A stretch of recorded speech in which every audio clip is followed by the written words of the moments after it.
आज हम संख्याओं की विभाज्यता के बारे में सीखेंगे।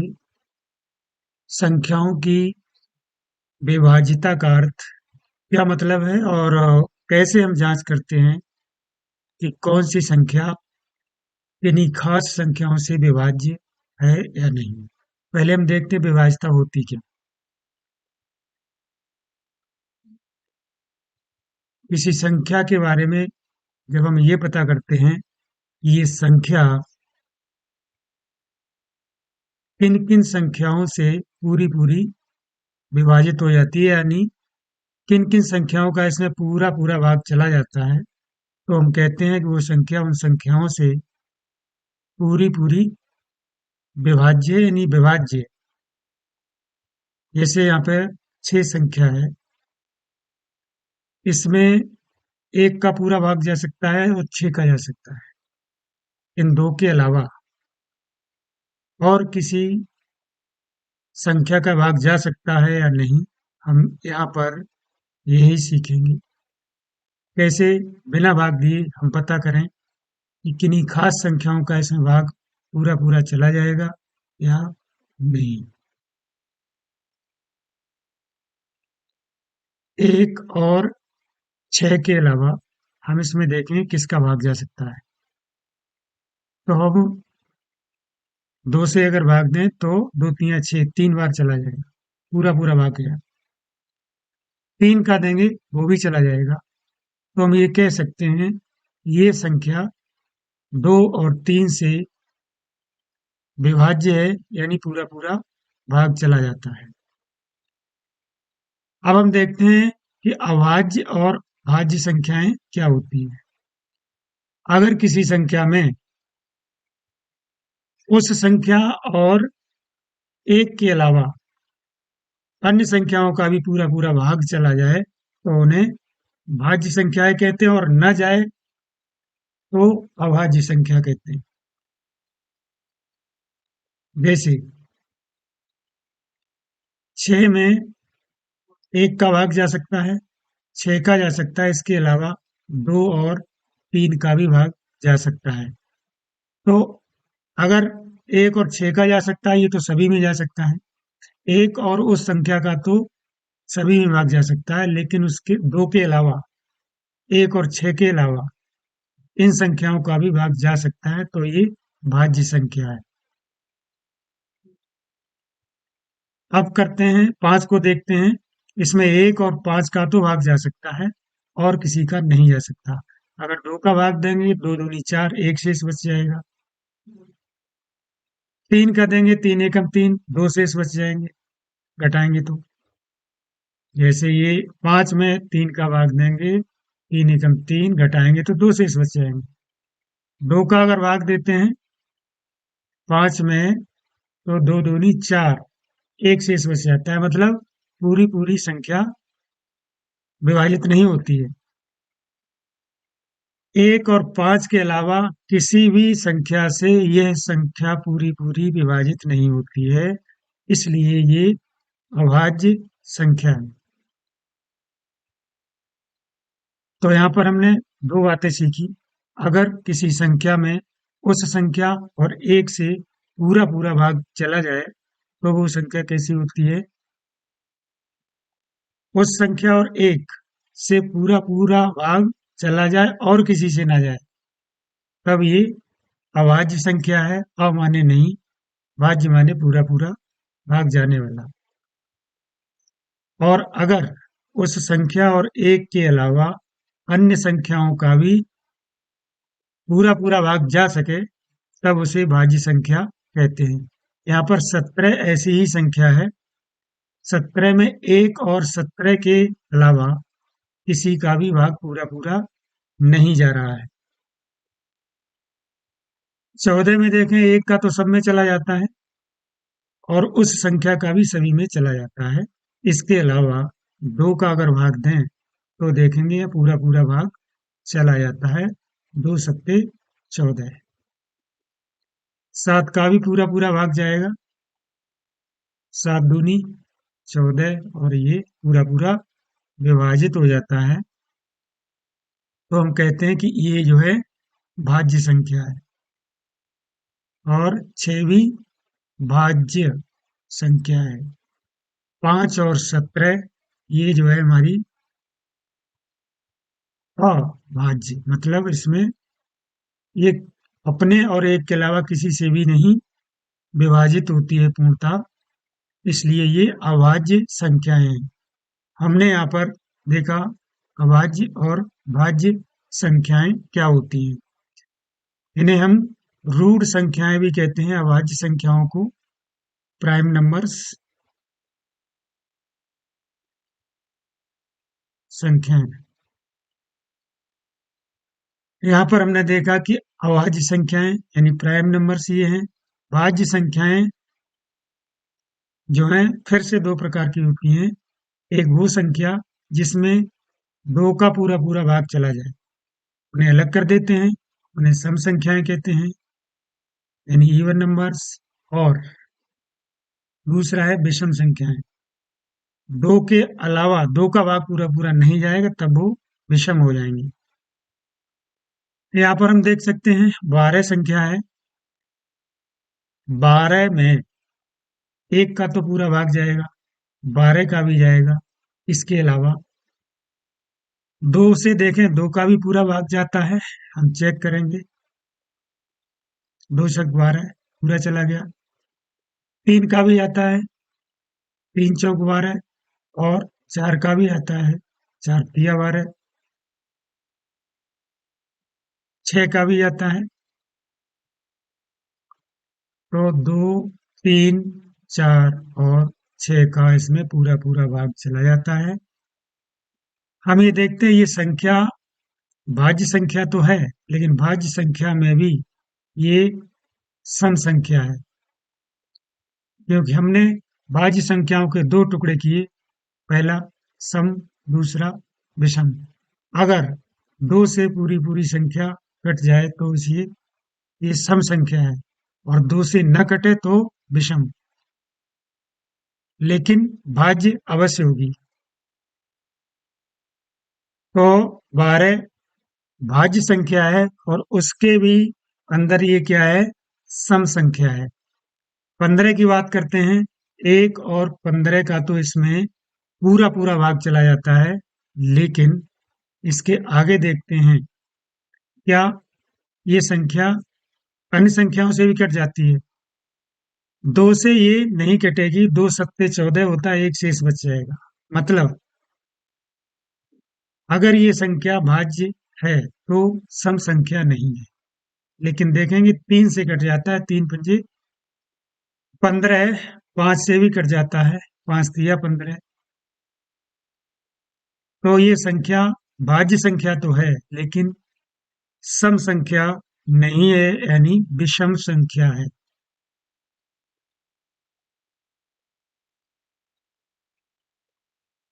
अब हम यहाँ पे ये देखेंगे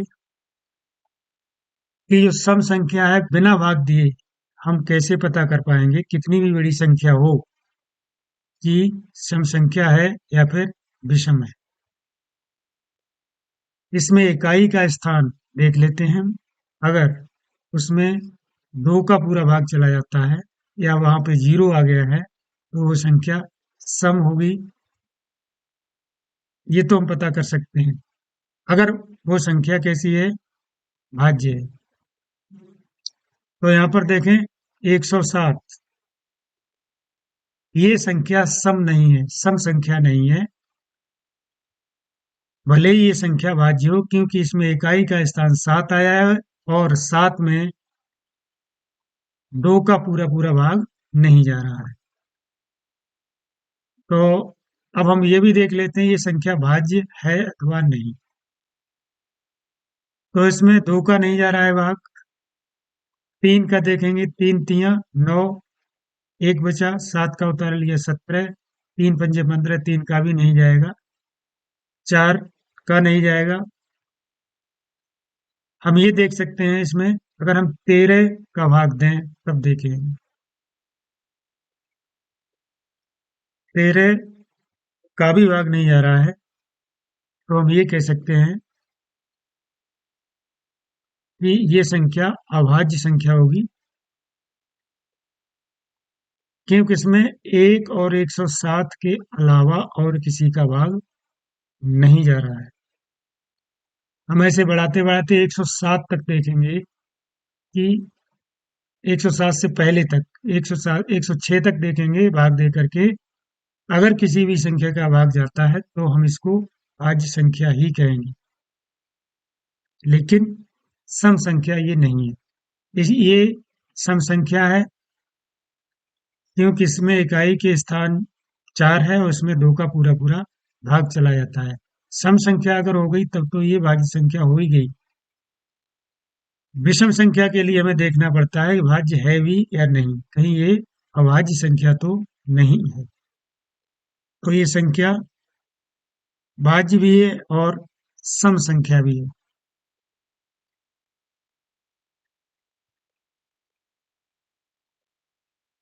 क्योंकि सम संख्या ये तभी होगी जब पहले भाज्य हो। यहाँ पर हम देखते हैं किसी संख्या की 2, 3 और 4 से विभाज्यता देखेंगे पहले। 2 से तो हमने देख लिया कि इकाई के स्थान पर या तो 0 हो या फिर इकाई का स्थान पे जो अंक है उसमें 2 का पूरा पूरा भाग चला जाए तो वो संख्या 2 से पूर्णतः भाज्य होती है, यानी सम संख्या होती है। तो इसमें इकाई का स्थान देखते हैं 2 है, ये 2 से भाज्य होगी। ये 2 से भाज्य नहीं है, 2 से विभाज्य नहीं है। विभाज्य का मतलब पूरी पूरी पूरा पूरा भाग चला जाए। ये भी 2 से विभाज्य नहीं है और ये 2 से विभाज्य है। हम अगर देखें तो ये भी 2 से विभाज्य होगी। इकाई का स्थान 0 है, आगे के स्थानों की हमें जरूरत नहीं है।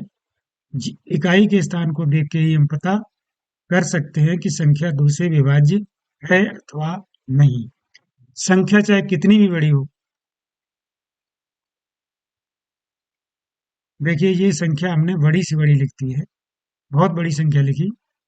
हमने केवल इकाई का स्थान देखा है 8 और 8 में 2 का पूरा पूरा भाग चला जाता है, तो इस पूरी संख्या में 2 का भाग चला जाएगा। हम यहाँ पर दे करके देखते हैं।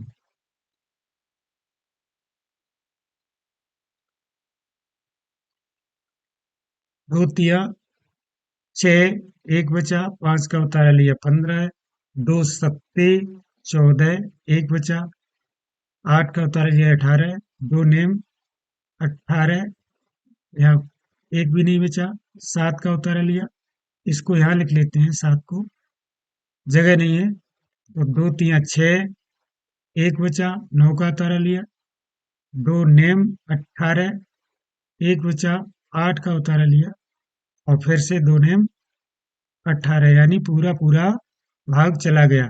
हमने यहाँ पर देखा अगर इकाई का अंक किसी संख्या का इकाई का अंक 2 से पूरा पूरा विभाजित हो जाता है तो वो संख्या चाहे कितनी भी बड़ी क्यों न हो 2 से विभाजित हो जाती है।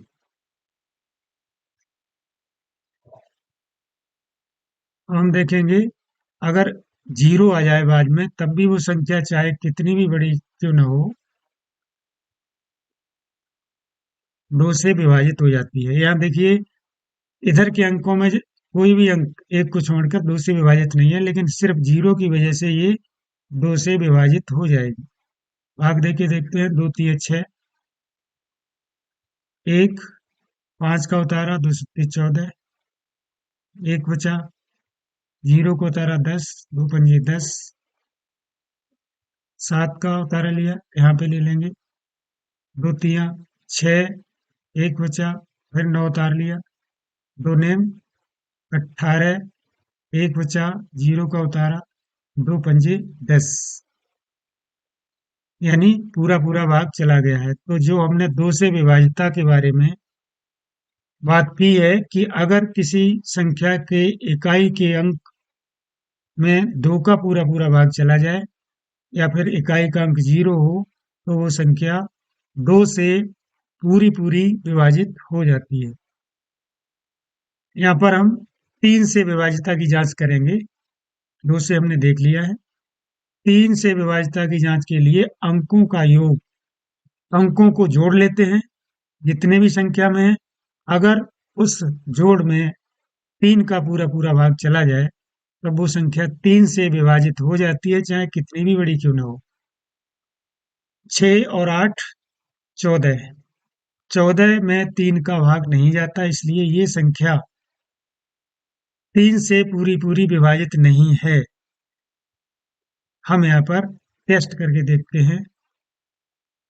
3 दूनी 6 और 8 का उतारा लिया। 3 दूनी 6, 2 शेष बच जाएगा। यानी ये संख्या 3 से पूरी पूरी विभाजित नहीं है। अगर हम देखें 105, इनके अंकों को जोड़ेंगे। 5 में 0 जोड़ा 5 और 1 6। इनके अंकों, इस संख्या के अंकों का जोड़ 6 हो गया है और 6 में 3 का पूरा पूरा भाग चला जाता है। हम भाग देके देखेंगे, पूरी पूरी संख्या विभाजित हो जाएगी। 3 तिया 9, 1 बचा, 5 उतारा 15 हुए, 15 में भाग देना है। 3 पंजे 15, मतलब पूरा पूरा भाग चला गया। जिन संख्याओं में, जिन संख्याओं के अंकों के जोड़ में 3 का पूरा पूरा भाग चला जाता है, वो संख्याएं 3 से पूरी पूरी विभाजित हो जाती हैं। ये देखते हैं 7 और 1 8 में 0 जोड़ा 8 ही आएगा। 8 3 से विभाजित नहीं होता, इसलिए ये संख्या 3 से विभाजित नहीं है। ये संख्या 2 से विभाजित जरूर है, क्योंकि इकाई का अंक 0 है। ये संख्या 2 से विभाजित है, लेकिन 6 4 10 और 11, 11 3 से नहीं कटता, इसलिए ये संख्या 3 से विभाजित नहीं होगी। मतलब ये संख्या 2 से विभाजित है, सम संख्या है, इसलिए ये भाज्य संख्या है।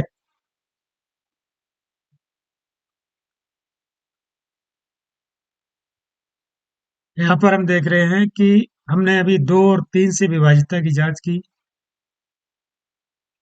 अब हम ये देख रहे हैं कि 5 से कैसे करेंगे। 4 से भी हम देख लेंगे। 5 से देखें तो 5 में इकाई का अंक या तो 5 हो, 5 से विभाज्य हो, या फिर 0 हो, तो वो संख्या 5 से विभाजित हो जाती है। और 4 से विभाजित होने के लिए इकाई और दहाई के अंक पे या तो 0 आ जाए, या फिर वो इकाई और दहाई का अंक मिला करके 4 से विभाजित हो जाए। तो दोनों को हम देख लेते हैं।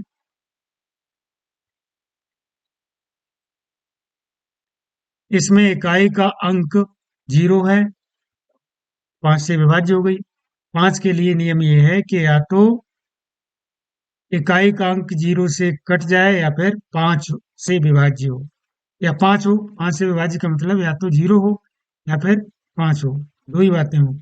यहाँ 0 आ गया, ये 5 से पूरी कट जाएगी। ये भी 5 से पूरी कट जाएगी, इकाई का अंक 5 है। दो ही बातें हैं, 0 या 5 हो तो 5 से पूरी पूरी कट जाती है। देखते हैं भाग दे करके ये कटेगी या नहीं कटेगी। 5 एकम 5, 2 बचा, 8 का उतारा लिया।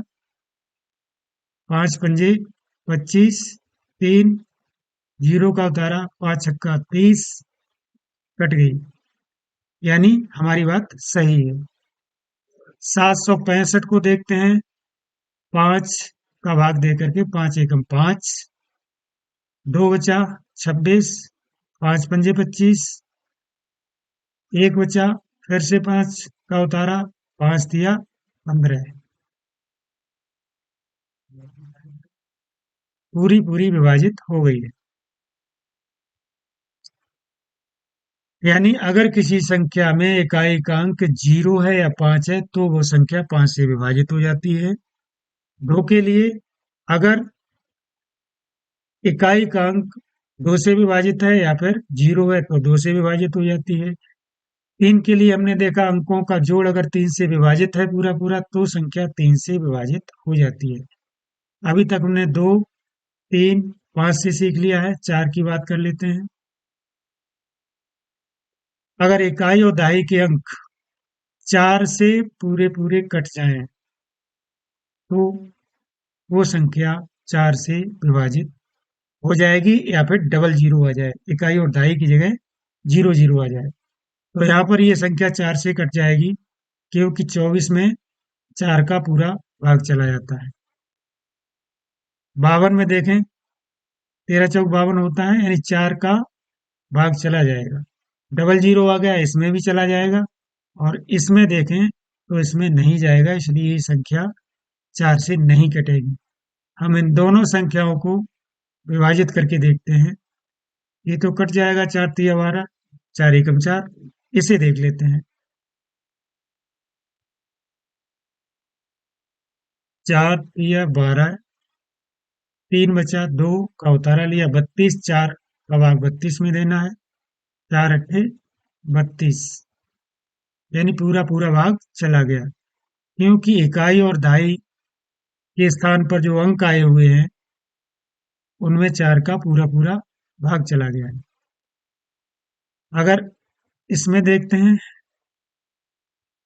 1700 में 4 का भाग दे करके, तो 4 चौक 16, 1 बचा, 0 का उतारा लिया 10, 4 दूनी 8, 2 बचा, 0 उतारा लिया 20, 4 का भाग 20 में, 4 पंजे 20।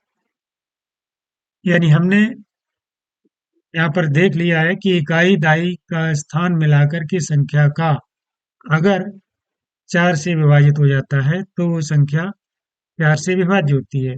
या फिर इकाई और दहाई के अंकों पर 0 0 आ जाए दोनों पर, तो भी संख्या 4 से विभाज्य होती है। तो अभी तक हमने देखा 2, 3, 4, 5 से विभाज्यता। आगे हम देखेंगे 6, 11 से विभाज्यता कैसे हम चेक करते हैं। कुछ खास अंकों की सरल विभाज्यता है, वो हम देख रहे हैं।